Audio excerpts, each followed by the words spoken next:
You're listening to a podcast from thespoilist.com.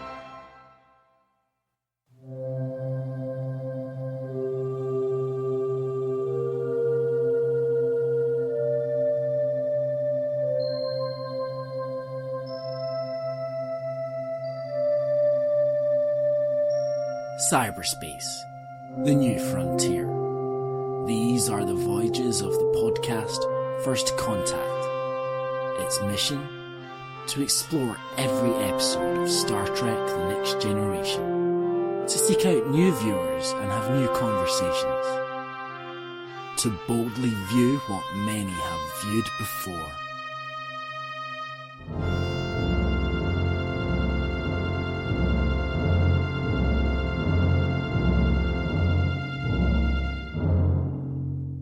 Welcome to First Contact, the Star Trek The Next Generation introcast, the place where hope goes to die. I'm Andrew. I'm James. And I'm Alex. This week we are looking at The Arsenal of Freedom. It was written by Richard Manning, Hans Beimler, Maurice Hurley and Robert Lewin, and directed by Les Landau. James, tell me, what happens in this one? The Enterprise arrives at the planet Minos to investigate the disappearance of the USS Drake when they receive a message from the local shopping channel offering to sell weapons. Unable to resist such a treat, most of the bridge crew pop down to the planet, leaving Geordi in charge. The crew on the surface are attacked by an automated weapons demonstration, while the Enterprise is also attacked by an automated weapons demonstration. These problems are solved when Picard turns off the system and Geordi separates the saucer section because that was a really expensive effect and it would be a shame to only use it once. So I think we've agreed over the last couple of episodes the show has stepped it up a bit. We've had some quite good quality episodes. Alex, you've never seen this before. Is it continuing that trend? Yeah, more or less. I mean, it's not bad. It's a weird mix of good ideas, reused ideas, and some ideas that are quite unintentionally hilarious. To me, this episode just doesn't seem to get anything right at all. The whole episode seems to be, it can only happen by the crew just being completely incompetent. Oh yes, there's no question. there's problems with it abound, but there's some bits in the basic idea that I think are nice enough. I mean, let's be honest, the basic ideas that work, well, I mean, even if I haven't seen the shows in the future, I know that the idea of something that can adapt and take from previous experiences and work up and get better will be reused when the Borg appear. The Borg? Never heard of them. No. What is this Borg you speak of? I suppose the big idea here is that, weapons sales. What's that all about? Is it Star Trek? That's how insightful we've become. Is this Star Trek at its most preachy and speechifying? Is it just setting out to make the point that selling weapons is wrong? I think that quite often happens with Star Trek, to be honest, that the subtext is all too apparent. It's not a subtext particularly, it's really in your face.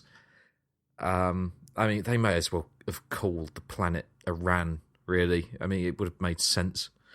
But the thing is, you have Gene Roddenberry who keeps saying that, this needs to be a utopian future, there can't be anything wrong in the future, and yet in Federation space we have a planet that sells weapons. That just seems to go against this idea of a utopian future. Well, to be fair, they haven't been selling weapons in a while. I suppose the Roddenberry idea is that in the future the humans have reached that point, but then things like the Romulan Empire and the Klingons still very much use weapons. What I'm saying is, it's racist. Rather than just arriving at a planet, there is an excuse to be here. A starship's disappeared. They don't really go much into that plot. Presumably quite a big crew has been lost, but they kind of lose interest in that once the main thrust of the episode gets underway. You have that slightly weird that projected version of Captain Rice that's trying to get information out of Riker, but after that, you completely forget about the USS Drake. Yeah, I mean, it is skipped over quite quickly, isn't it? The whole thing of why have you come here, yo mama? I mean, it is basically Saving Private Rice. Why are they on the planet? Just because his mother is quite concerned about him? Is he 5 years old and out playing after dark? That's weird. Also, I mean, maybe I misheard the line, but didn't they say that the Drake's top? Didn't Riker say the Drake's top speed was warp 3? Yes, he did, and I have that noted down because that is incredibly slow. It's the equivalent of a police car that can only go 15 miles per hour.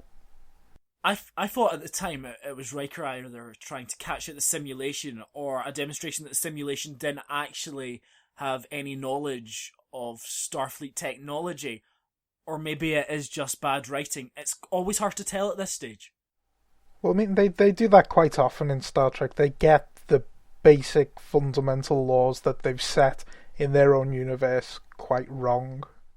I think you can put that down to first season weirdness. We have seen a few examples of that throughout this season, and you can see it in lots of shows. And obviously Star Trek is a lot more analysed than a lot of other television, and you don't really ever notice it until you catch it on some idle Tuesday during a rerun. But obviously this gets watched and watched again, and people say, well, that's not consistent. People are looking for consistencies, whereas in other TV shows, you would just sort of brush over it and it doesn't really matter. Here it doesn't particularly matter, but yeah, it is definitely noticeable. I mean, perhaps that's also to some degree a hangover from the 60s version of the show. I mean, The Next Generation always has this odd tonal thing in that the original series was much more lightweight and ephemeral. I mean, people will say otherwise, but there's no question it's a much lighter affair. The Next Generation is taking that format and then trying to really hammer home the things like the weapons dealing plot. And sometimes that makes things unbalanced as well. But I mean, maybe that's why it treats it like more of a episodic weekly serial thing, and because of the other elements, it seems like a more continuous thing. It should be noted that Riker said he turns down command of the Drake, so I think we have to make a note now. This is the first time we've heard of Riker turning down command of a starship. I'm not surprised that Riker turned down the Drake, to be honest, because if it can only go at warp 3, that's like, I don't know, that's like in a monster truck rally being in charge of the milk float. Yeah, I mean, Enterprise, which is a prequel obviously made after all of these, that was all about the first Warp 5 ship, so that was a big deal. But then again, you might argue that Warp has changed since they used to go above Warp 10 in the original series, so maybe how we measure it is different. Enterprise uses the Next Generation measurement of warp. Yeah, but again, like, no other show from the 60s is suffering from that level of analysis today. Except for Doctor Who. And The Prisoner. I mean, The Prisoner's a perfect example for that. You know, you can't make anything equate with the next episode. It just doesn't work. And that tends to get a get out of jail free card because of the fact that it's so psychedelic and weird anyway that people don't tend to concentrate too much on the inconsistencies, apart from in the last episode. But yeah, perhaps Trek gets more criticism for that. So why is it that every single time they think that there's a dangerous planet, they send down all of their best officers? And leave the blind man in charge of the ship. I mean, it's not sensible, is it? I mean, he looks very uncomfortable in that captain's chair, doesn't he? He's always got his hands closely pulled in aside him. He's not got them on the arms of the chair. He looks like he's just waiting for someone to come and kick him out of the seat. So they left a blind person in charge of... I thought they left Geordi in charge of the ship. No, Logan is blind. Logan's blind? Oh. And speaking of Logan, he's no Argyle. I was so disappointed. I was like, who is this Chief Engineer Logan, and where has he come from? I mean, it's a massive oversight. not to cast someone as a chief engineer. I know we don't spend much time in engineering, but it does seem very strange that up to this point we're now on to our third chief engineer. And, it does make the title chief somewhat redundant. Well, that always seems weird to me anyway, that, you have this big engineering set and whatnot, and it's clearly an important part of the ship, and you don't really have anyone down there. It's like, you don't have Scotty in the original series down in the belt. I mean, I don't know. It seems an oversight, yes. What they should do is put a character who hasn't got much to do, who, up to now has been pretty underused, and move him down into engineering. That would be a good idea, I think. You want Wesley to be chief engineer? Is that what you're saying? I want Worf to be chief engineer. He'll just bash the drives until they start working again. I think that would make sense, because you've got a security chief and he just seems to be standing behind her all the time, so, I mean, something's got to give there. Well, and speaking of people who haven't been doing much recently, it's interesting that, having really done nothing for several episodes, that as soon as something happens down on the planet, Tasha suddenly jumps at the opportunity and yes, let's go down to the planet. Oh, you're alive, are you? Good God. I assumed you were dead.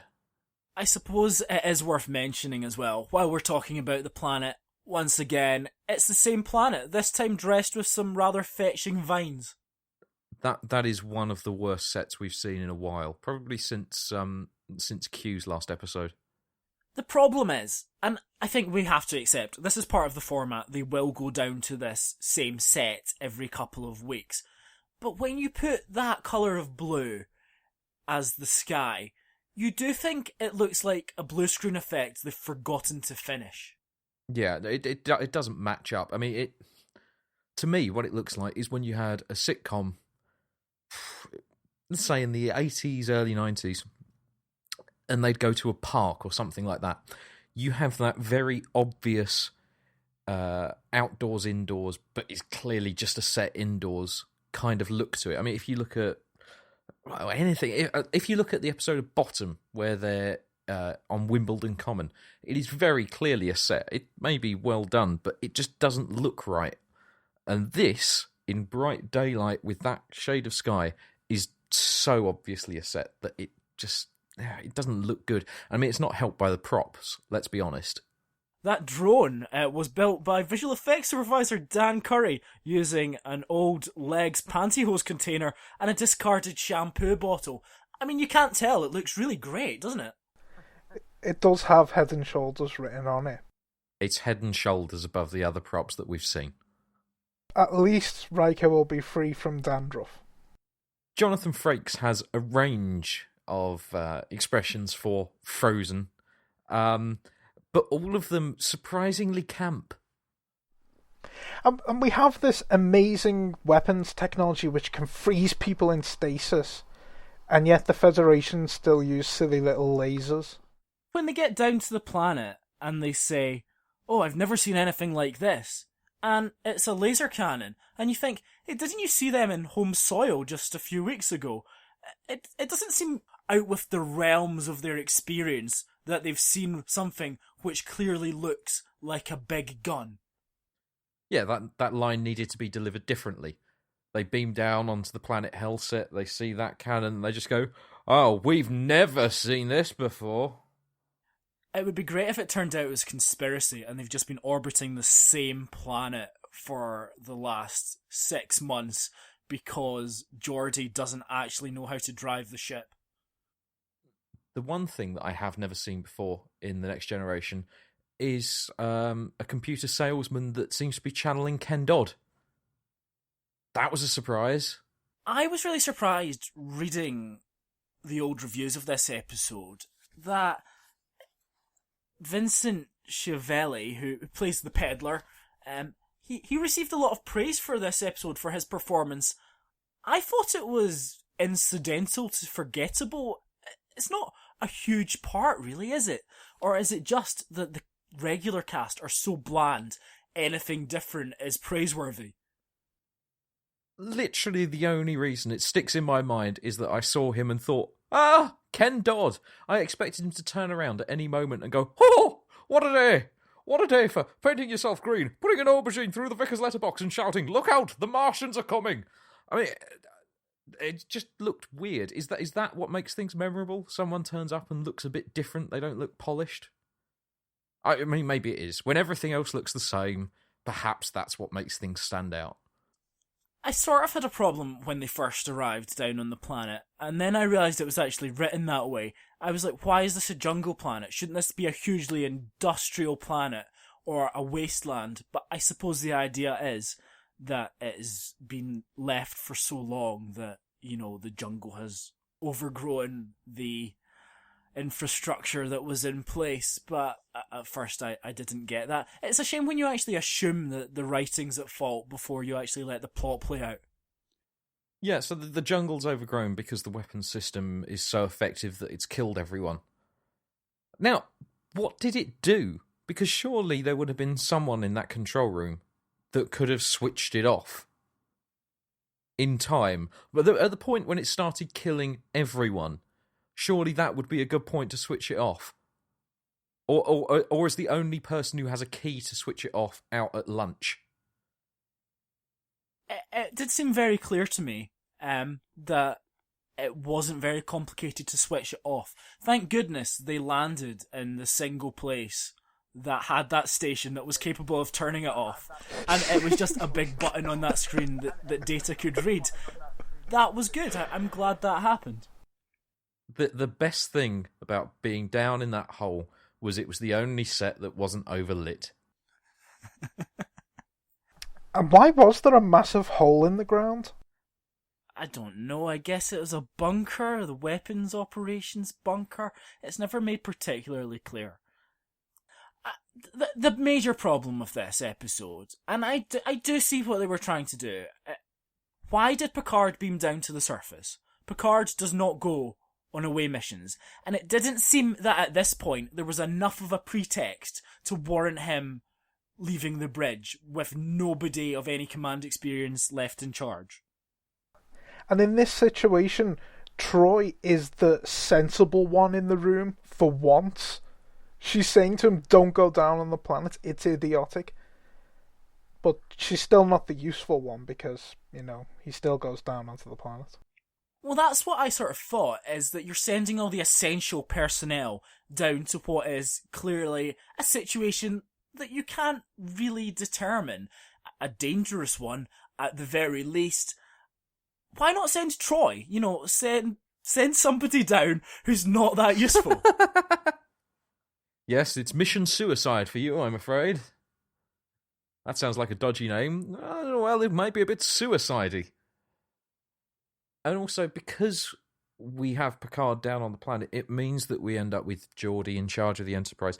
It does mean that all of the stuff on the Enterprise is kind of like what we've had before. I mean, at points, it's using the footage we've used before. I mean, aside from it being attacked by an invisible drone and having Geordi's, I've got to take command, but I can't take command, but I've got to inspire people, which wasn't that interesting. It did make the Enterprise section a lot less interesting than it should have been. And it could have been more interesting, possibly, if you'd had Picard and gone with a different plot. But I'm guessing that the reason that they put Picard down there was to have all the stuff with Dr. Crusher, which felt like an aborted attempt at trying to work in a bit of a love story.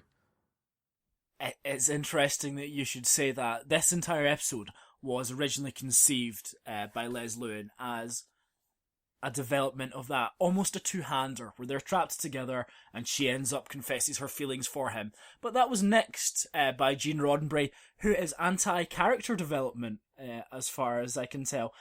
And you could have done an interesting episode with that. But the fact is, this show, as far as we can tell up to this point, is quite happy to keep all the character relationships in stasis. It's not really interested in developing the characters as such, and more just investigating a science fiction metaphor each week. Why is it that every time I find out about something that was meant to happen in an episode that then didn't, it's always bloody Roddenberry behind it? Well, this led to the original writer, Les Lewin, left after this episode. He couldn't wait to get away because of the restrictions that were placed on him by aforementioned executive producer. Roddenberry. Yes, it was originally meant to be Picard who falls down and gets injured, and then, it would be Crusher treating him, which might make some kind of sense, and then, the captain, who never reveals himself, is placed in a vulnerable position where he's forced to. I kind of like it the way around that it is, in that she can't administer medical treatment, so he has to follow her instructions to do it. I can see what they're going with there. That's nice enough. I mean, it does result in one of the stupidest lines of the episode, where you discover that actually she's been bleeding from the leg all this time, but didn't think to mention it. Well, an episode with Picard being very badly injured on an away mission and a Crusher having to treat him, that would never work as an episode. I suppose we should talk a bit about the plot on the Enterprise a bit more. It is Geordi trying to, it's putting the young man in command and seeing how he copes. And you get this antagonist from nowhere, this chief engineer. Why exactly would the chief engineer be so obsessed with taking command? You sort of assume that someone who's an engineer is quite a specialist position, even if he has a higher rank. I mean, I think Troy's a higher rank, but that doesn't necessarily mean she's fit to command a starship. She's not fit to command a cup of tea. What is this, Troy? Tea? Earl Grey? Cold? You can't even get that right. I mean, did either of you have the sense that, well, we're going to have the battle bridge in this episode because we've paid for the set, so we may as well use it? Well, it seemed more like to me, we've paid for this really expensive model shots of the ship splitting up, so we might as well use it for 30 seconds of the episode for no reason. And then we can get a really not very good gag at the end where Picard says, "You've not returned my ship complete." And we forget all the dead people on the USS Drake. Oh. The star drive section, just as a model on its own, without the saucer attached, it looks so stupid. It just does not look good. And it was the intention to have that flying around every time the Enterprise went into battle. I'm glad that didn't happen. And you can see why it wouldn't happen, because also that battle bridge set is horrible. One line from that, which I rather like, is that Geordi says, "Call the backup crew to the bridge." And you think, there's a backup crew? What are they doing? Are they just sitting in a darkened room waiting to be called? I mean, usually when someone stands up, someone else walks in. So does that mean there's a whole other crew waiting? And actually, if that's the backup crew, who are these guys that I've never heard talking before? They must be the backup crew to the backup crew. I was stunned when someone was sitting in Data's seat and had a line. Ensign Sue. And then later, Lieutenant Solace also gets a line. And, extras getting lines in Star Trek, it just seemed... Well, to be fair, actually, they've had more to do than Yars had in several episodes. Yeah, I mean, as I said before, she's barely been in it until this episode, which made this episode feel incredibly jarring. You've got all of these people on the bridge because the main crew are on the away mission. You never see Wesley, who's sort of become integral to the bridge. He's not even among these yahoos that are just thrown into the positions because no one else is there to do it. And wouldn't that in some ways make more sense? Because obviously, Geordi, as far as I can tell, has been set up as the young crew member and the guy unsure of being in command, but then he's trying to inspire confidence in people who seem to me to be in exactly the same position. Would it not make sense for him to be inspiring Wesley? Or would it actually be stupid to have the child on the bridge in a dangerous situation anyway, but given that we've done that already, let's just roll with it? No, I think if you'd had Wesley in, it would have been a chance for some character bits that were... They have more consequence to them. I mean, that's the thing. You're being told that Geordi has to inspire confidence in the crew, but you don't really care that much because you've never seen them before. They could be anyone. And especially when all he really has to do is just sort of say, nice work. Yeah. You keep on pushing those buttons like that, you're doing a marvellous job. It's just, who cares? Given that this civilization got wiped out by these drones, I don't know how many of them there were, but it does seem to me that 3 idiots can pretty easily solve the situation by using different combinations of phaser fire. How advanced did they get, and why have they forgotten that much? Well, especially considering it's meant to be a planet full of weapons. And not all of them are going to have artificial intelligence. You should be able to take out a few drones. Especially considering none of them seem to have learnt anything at this point. That's the strange thing. If they've wiped out the entire planet, and presumably they use lots of countermeasures, you should already be encountering the ultimate weapon. I mean, do they reset after every encounter they've had? I mean, if so, that's incredibly stupid. But do they actually say that the planet is populated, as in, have billions of people? Or could it just have been, like 30 people? Well, however many it was, it still has the same problem. They've been fighting them and lost. I don't think there was any children on this planet, because there was no drawings of the brutal murder of their parents by these little robots. And that's always an indicator to me that there's been quite a large population on a planet. Well, you see, that's because this time it was a shampoo bottle killing everybody, whereas last time it was a big piece of dandruff.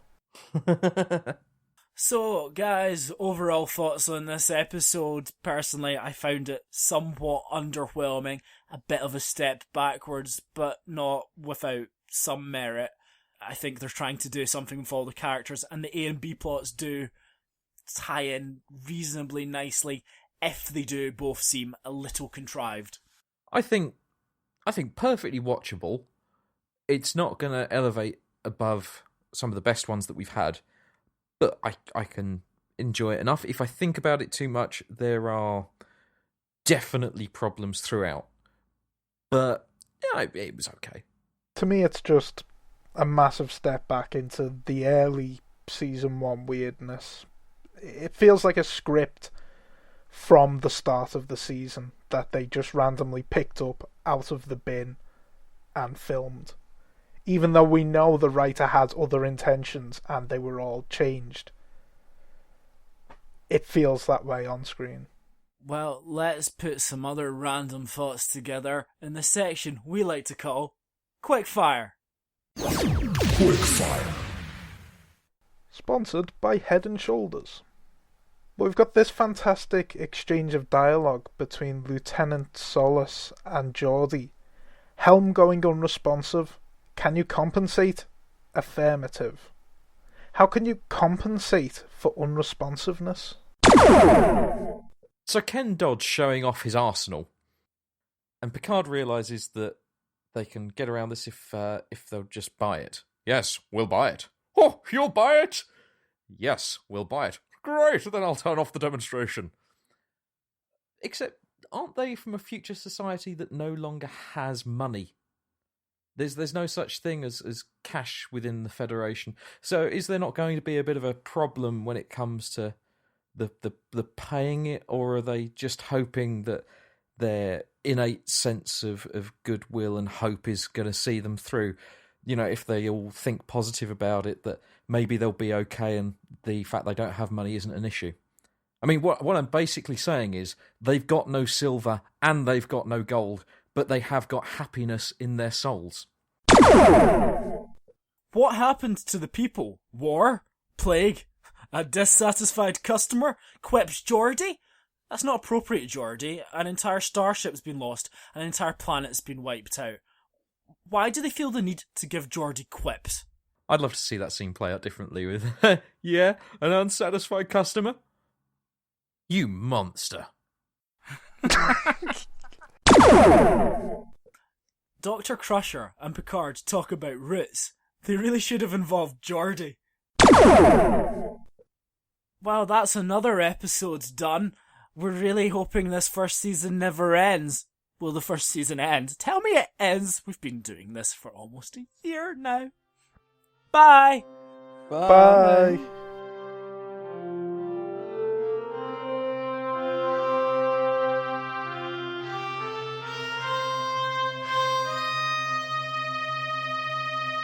In case anyone missed that was a reference to Roots, the mini-series starring LeVar Burton, all about slavery. I didn't know there was such a thing. I did know that Jonathan Frakes had a paranormal investigation program, though.